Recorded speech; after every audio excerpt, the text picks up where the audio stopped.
Quisiera decir que me parece muy interesante y quisiera felicitar a los organizadores de este evento, sea a la superintendencia como al gobierno provincial y al municipio, porque nos parece que este evento es, primero, pertinente y muy necesario.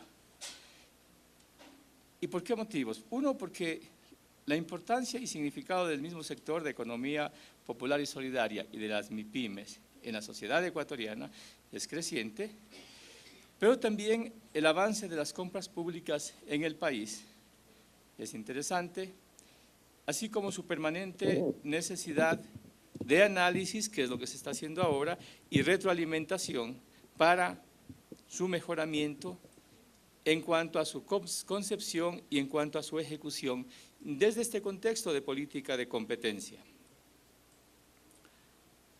Recordemos que a inicios de este mes, creo que es el 1 de junio mismo, en el enlace ciudadano número 324, el mismo señor presidente de la República ha anunciado que se realizarán reformas al Sistema Nacional de Contratación Pública con el objetivo de privilegiar la producción nacional. O sea, hay coincidencia de criterios, de ideas en torno al tema. Por eso me parece que es muy pertinente este evento.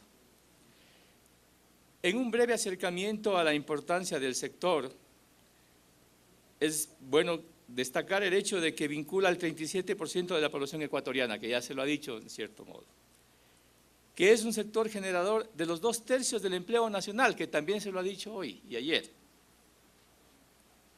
que maneja un importante monto de activos.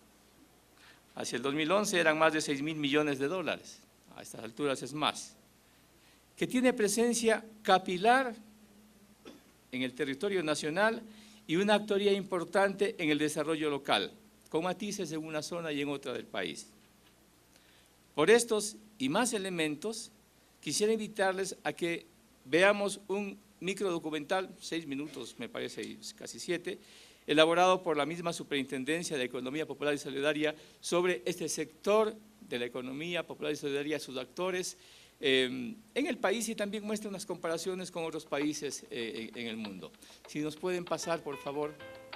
Las organizaciones... ¿Lo pasan ya?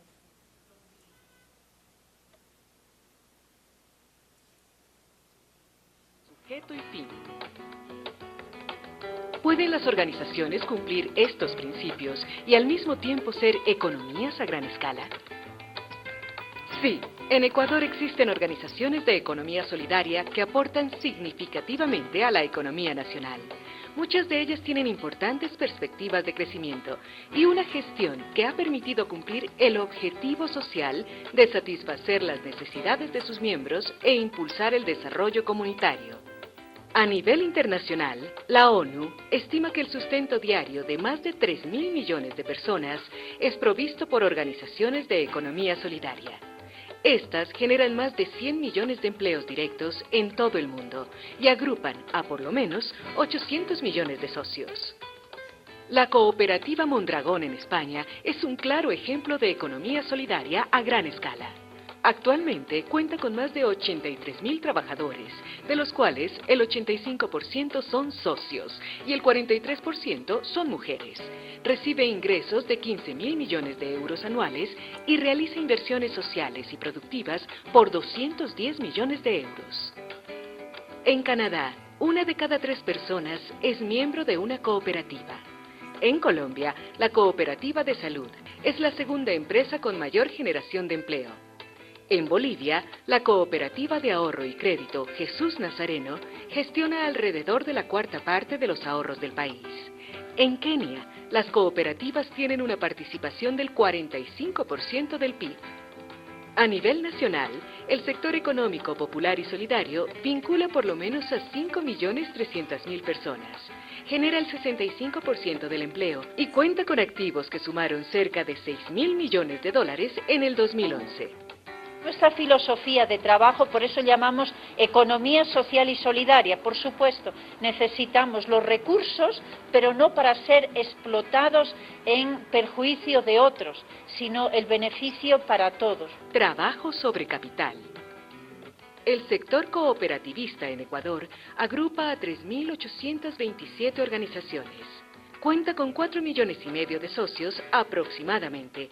Si bien existe tecnificación de los procesos productivos y de comercialización, bajo ninguna circunstancia esta se superpone a la generación de trabajo. En esta organización se privilegia el trabajo sobre el capital. Realmente el trabajo que realizan las compañeras es en forma asociativa, comunitaria. Organización democrática y propiedad colectiva. Cualquier socio o asociado puede ocupar un cargo directivo. En la asociación Aromas del Cayambe, todas las socias son trabajadoras y dueñas de la planta. Varias forman parte de la directiva y no existe presencia de líderes externos. La alternabilidad de los directivos, así como el cambio generacional que permite que los jóvenes sean los futuros líderes, son características que refuerzan la gestión democrática de estas organizaciones. Distribución equitativa y solidaria de excedentes en beneficios. Las utilidades y excedentes generados son reinvertidos en las mismas organizaciones, en proyectos que permiten mejorar las condiciones laborales y de vida de los trabajadores. El sistema cooperativo de Salinas ha generado este impacto social de modo beneficioso, generando calidad en educación, en salud, en vivienda. ¿Qué es lo comunitario? Es el capital y es el destino de las utilidades. Entonces, al trabajador se le busca tratar de la mejor manera, pero según las leyes. Comercio justo, consumo responsable y solidaridad redistributiva. En la composición de precios de los productos de Maquita Kushunchik, comercializando como hermanos, el 82% se queda en manos del productor, a diferencia de las cadenas de comercialización tradicionales en las que el margen se concentra en los intermediarios. No soñamos acumulación, soñamos justa repartición, soñamos justicia. Educación y formación. En Ecuador existen varias organizaciones que cuentan con centros de formación en economía social y solidaria y han suscrito convenios con universidades, tanto locales como internacionales, para capacitar a sus integrantes. En el 2011 se dictaron alrededor de 238 talleres a 7,000 participantes a nivel nacional, con un enfoque en liderazgo y gestión basado en principios y valores de economía solidaria. Aproximadamente un centenar de directivos de estas organizaciones se capacitaron en metodologías de balance social durante el 2012. Todos estos procesos las socias conocen, les damos talleres de capacitación, de formación humana. Equidad de género. De los 10.400 socios que trabajan en los talleres de desarrollo productivo comercial en MCCH, el 45% son mujeres. Además, en el 2011, las mujeres ocuparon el 37% de los cargos directivos. Producción, inversión y capital. Los volúmenes de venta que maneja Salinas se dividen en dos áreas. Una es ventas nacionales, que es el mercado fuerte con el que Salinas trabaja, alcanza cerca de 5 millones de dólares. Y en la facturación para exportaciones tenemos cerca de $1 millón. Pero en total unos 14 millones y pico. Se comercializó no solo exportación, sino también comercio acá al interior. Nuestra economía, la economía de los pobres que se organizan, es para hacer una señora economía. En general, si se comparan las organizaciones de la economía popular y solidaria con las corporaciones privadas más grandes del país, 63 cooperativas no financieras se ubicarían dentro de las 150 primeras posiciones del ranking por activos. Además, los activos de 2 de estas cooperativas equivalen a los activos totales de 6 corporaciones privadas de las 100 más grandes. En el ámbito financiero, las 5 cooperativas de ahorro y crédito con mayor volumen de colocaciones mantienen una cartera conjunta equivalente a la de 14 bancos privados, medianos y pequeños. Además, a diferencia de las empresas de capital, las organizaciones de la economía popular y solidaria tienen mayor conocimiento de las necesidades locales y por lo tanto se convierten en motores de desarrollo. Entonces, Es claro que tanto a nivel local como internacional, estas organizaciones no están confinadas simplemente a las actividades de subsistencia, ya que pueden cumplir con sus principios sociales y a la vez ser economías a gran escala.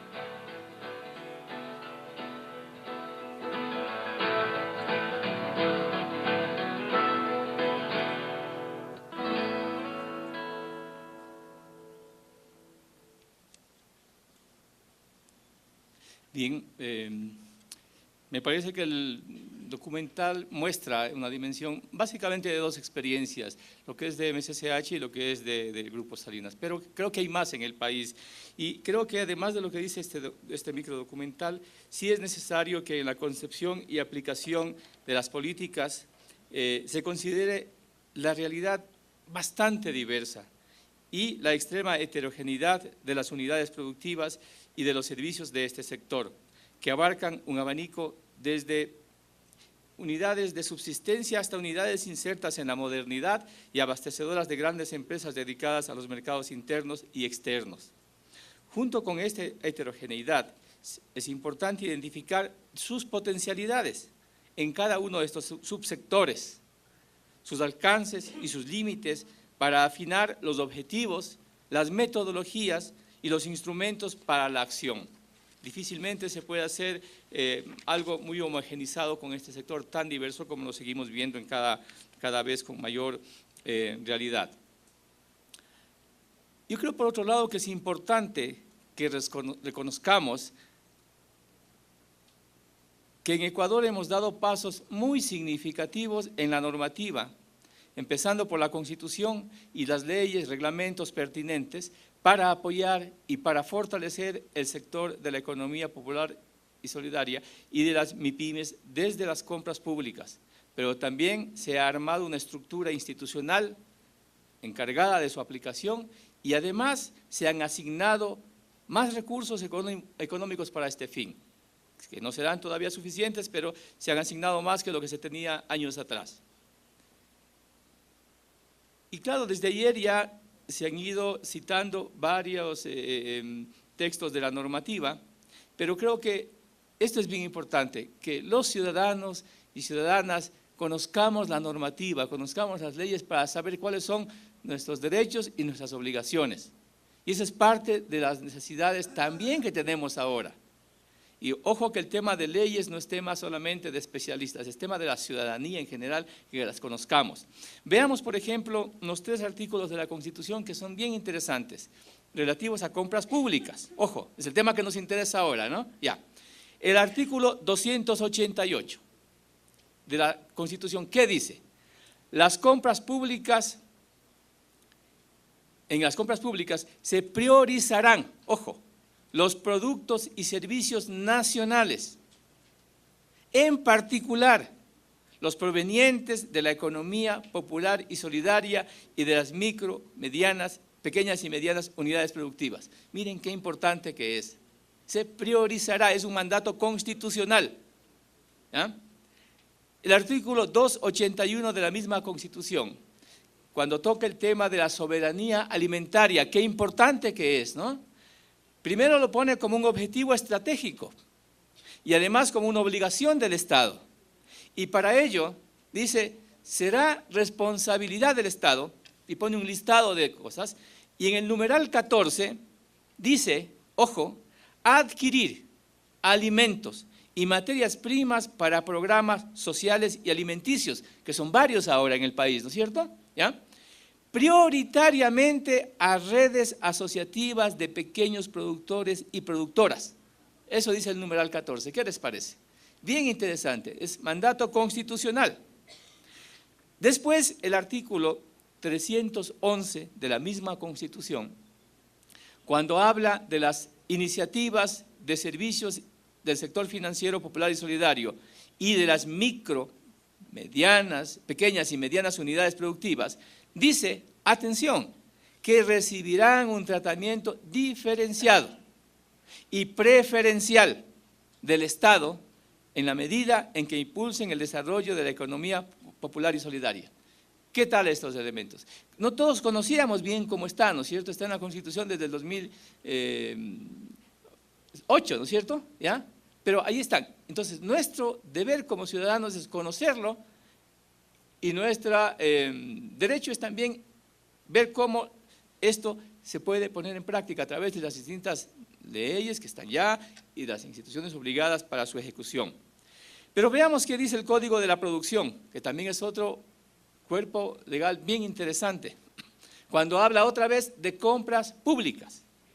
Dice que las instituciones públicas estarán obligadas, no dice es optativo, estarán obligadas a aplicar el principio de inclusión, que lo van haciendo cada vez mejor ciertamente, en sus adquisiciones, y que para fomentar a las pymes el Instituto Nacional de Compras Públicas deberá incentivar y monitorear que todas las entidades contratantes cumplan y pone una lista de obligaciones a cumplir. Primero, que ya se ha dicho ayer, establezcan criterios de inclusión para MIPYMES en los procedimientos y proporciones establecidas en el Sistema Nacional de Compras. 2, que otorguen las facilidades a las MIPYMES para que se cuente con una adecuada información sobre los procesos. Ayer se habló del tema, los que estuvieron ayer, ¿se acuerdan? ¿Ya? De manera que puedan participar, información en forma oportuna, ¿no? 3, procurar lo que se ha pedido ayer otra vez, simplificación de los trámites. Se dijo ayer también, ¿no es cierto? Ya. Para intervenir como proveedores del Estado. Y que definan dentro del plan anual de contrataciones los bienes, servicios y obras que pueden ser suministrados y ejecutados por las MIPYMES. ¿Qué les parece? Es muy interesante tener esto. Tal vez no lo conocemos y uno se puede acercar a las entidades que están obligadas de cumplir con esto que dice su ley y decirle, oiga, aquí está, ¿no?, lo que dice que debe hacerse y trabajar para que se pueda hacer. La Ley Orgánica de Economía Popular y Solidaria es otro cuerpo normativo interesante en su artículo 132, cuando habla de medidas de fomento para el sector, a tono con lo que decía en la Constitución de fomento y de… dice que el Estado establecerá medidas de fomento en favor de las personas y organizaciones que están amparadas por esta ley de economía popular y solidaria. Y en cuanto a contratación pública, ¿qué es lo que dice? Que el ente rector del Sistema Nacional de Contratación Pública, de forma obligatoria, ojo, implementará en los procedimientos de contratación pública márgenes de preferencia a favor de las personas y organizaciones. ¿Ya? Y ahí pone un orden, organizaciones de la economía popular y solidaria y unidades económicas populares. Y cuando habla de las ferias inclusivas, dice que será uno de los procedimientos. Está bien, hay que hacerlo más todavía, pero será uno, hay que buscar más procedimientos que favorezcan la participación del sector en compras públicas, ¿no? También el artículo 73 de la misma Ley de Economía Popular y Solidaria dice que las unidades económicas populares y solidarias, bueno, las define, cuáles son, pero aquí hay un tema que me parece bien importante y que no se lo he mencionado hasta ahora, de un sector, y es el sector de los migrantes. Y aquí dice que se considerarán también como unidades económicas populares el sistema organizativo, asociativo promovido por los ecuatorianos que están en el exterior con sus familiares que están acá en el país y con los ecuatorianos que están retornando ahora, que no son pocos, ¿ah? Me parece interesante. El artículo, y finalmente con esto termino, en esta parte de la normativa, el artículo 28 de la Ley Orgánica de Control de Poder de Mercado, de la Superintendencia, entonces, que le compete, su aplicación, dice que sobre un tema bien interesante, sobre aplicación de restricciones, y aquí dice, será admisible el establecimiento de restricciones a la competencia, todo lo que se ha hablado ahora, ¿no es cierto? ¿Ya? Mediante resolución motivada por la Junta de Regulación, hay que argumentarlo, por razones de interés público, en cualquier sector de la economía nacional, en los siguientes casos, pone varios casos muy precisos, pero uno, y que nos interesa ahora saber, es que uno de los casos para aplicar restricciones a la competitividad es que sea para el número 5 es para la implementación de iniciativas de acción afirmativa a favor de la economía popular y solidaria. O sea, que si es que hay voluntad política, se puede establecer medidas de restricción a la competencia para favorecer la implementación de iniciativas de acción afirmativa a favor de la economía popular y solidaria. Entonces yo digo, tenemos un marco normativo muy interesante y de avanzada en varios aspectos. Y en este que estamos hablando ahora, creo que podemos constatar que efectivamente así es. Insisto que este tema de las leyes no es tema solamente de especialistas, es un tema de todos los ciudadanos y que debemos conocerlo para saber cuáles son nuestros derechos y también nuestras obligaciones. Y tener argumentos para poder conversar con autoridades, con dirigencia, con varios sectores sobre el tema. Ahora, en este proceso del Sistema Nacional de Compras Públicas, que lo veo así, me parece, ¿no? Interesante, y yo creo que es bueno ahí tener en cuenta lo siguiente. De repente, si vemos cómo está ahora, vamos a encontrar que hay algunas cosas que todavía no son perfectas, que hay problemas, ciertamente, pero si miramos cómo estaba hace años atrás, es distinto. Me parece más verle como el proceso, ¿no? Cómo ha ido avanzando, cómo va perfeccionando. No estático, algo que se va evolucionando permanentemente, pero que debe seguir mejorando.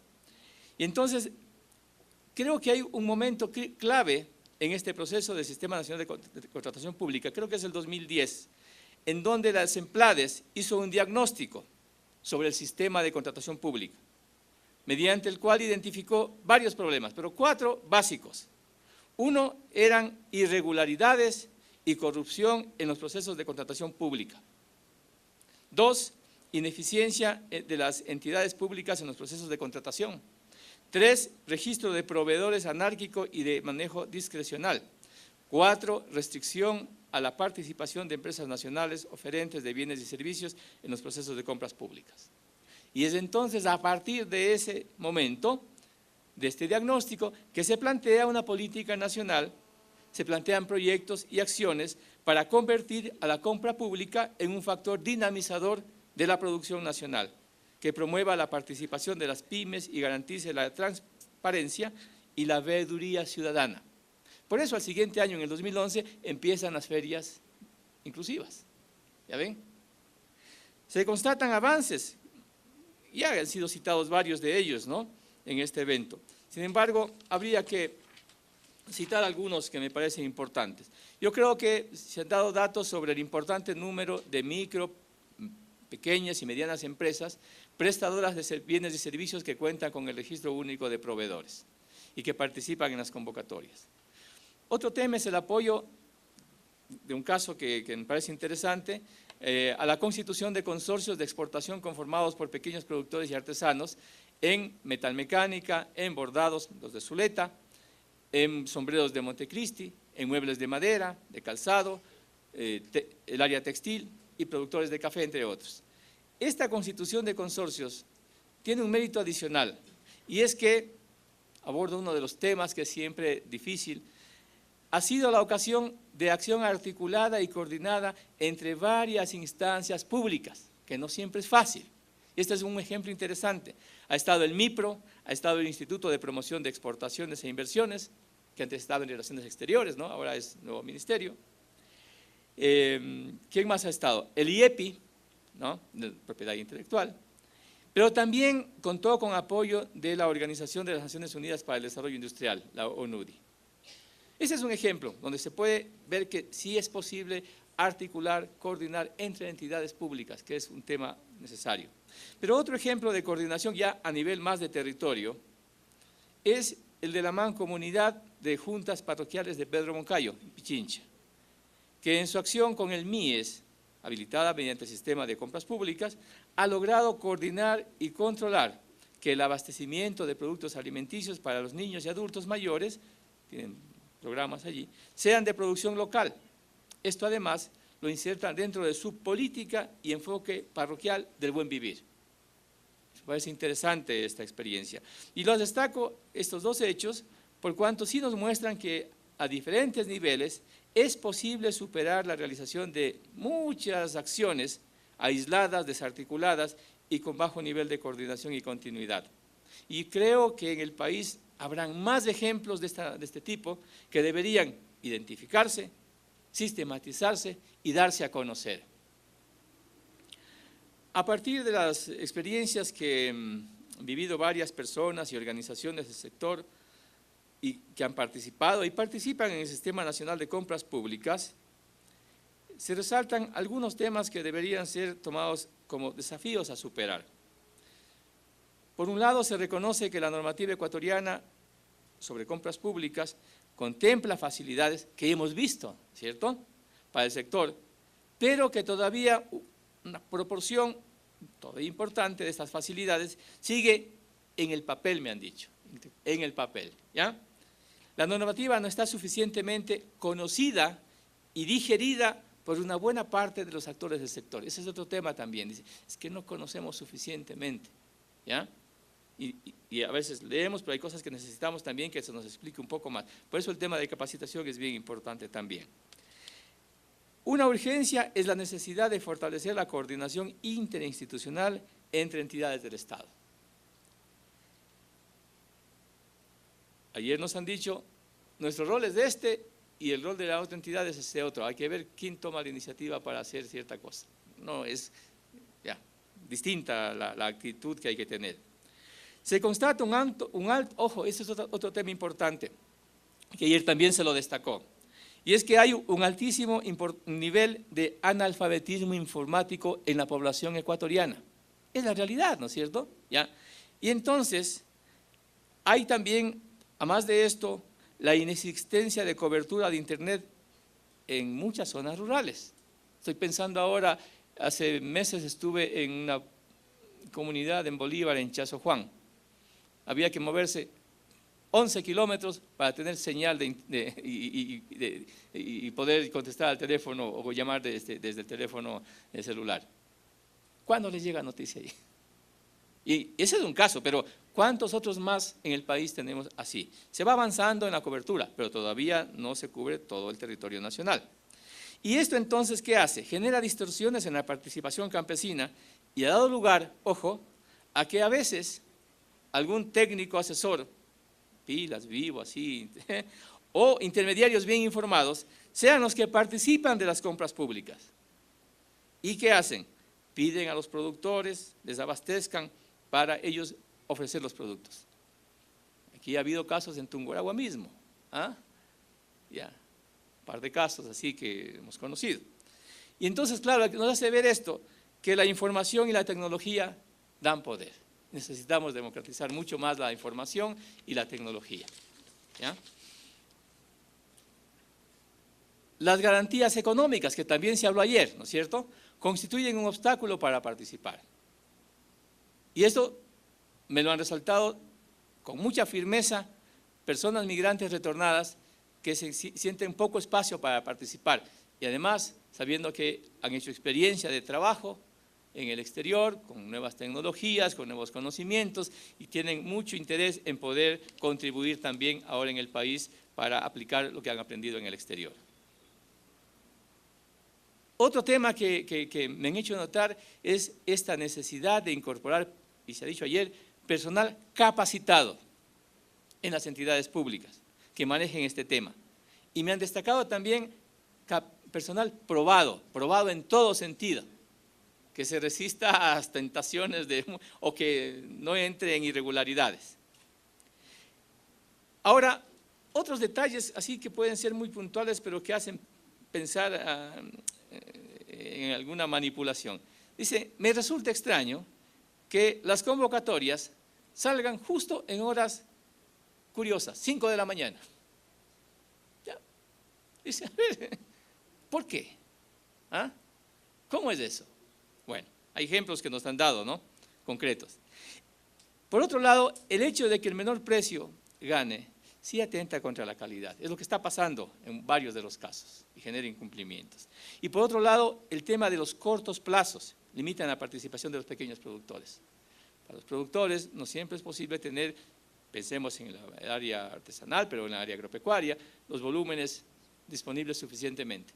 ¿Quién tiene? El intermediario. Pues, fácilmente. Y ojo, que con algunos productos agrícolas, frijol, A través de Perú se trae desde fuera, China, entran y ese intermediario tiene el producto para ofrecer. Bueno. Otro tema que es importante y crucial en la participación, el plazo de los pagos, ¿ya?, de los productos o servicios. En servicios, una persona, que además es migrante, me ha dicho, una entidad del Estado me ha demorado 97 días en pagar mis servicios. Y yo he puesto el material. Eso me significa que me descapitalizo y que empiezo a tener crisis financiera con mi empresa, ¿ya? Y en los productos agrícolas estiman que un mes puede ser, ya, de esperarlo, pero se han demorado hasta 4 meses. Entonces, los productores pequeños que se juntan, que entregan su producto al centro de acopio y que necesitan que se pague pronto. 4 meses, ¿qué significa para una familia? ¿Ya? Y para la organización que empieza a desacreditarse frente a sus socios, entrar en crisis. Entonces, esto exige disponer de un capital fuerte, que está fuera del alcance de los pequeños. Pero yo quisiera decir, ya para ir terminando, que este no es un tema exclusivo y único del país, porque nos puede parecer eso. Hay un estudio que recogí de la Universidad de San Martín, Argentina, una mirada a la situación latinoamericana sobre compras públicas y las limitaciones para que las pymes puedan participar. Y pone algunos puntos y van a ver qué coincidencia con los que se han dicho ayer y estamos diciendo ahora, que ustedes los conocen bien. Dice, los principales obstáculos de las pymes para acceder a las compras públicas son los siguientes. 1, restricciones y costos de acceso a la información sobre las demandas y bienes de servicios gubernamentales.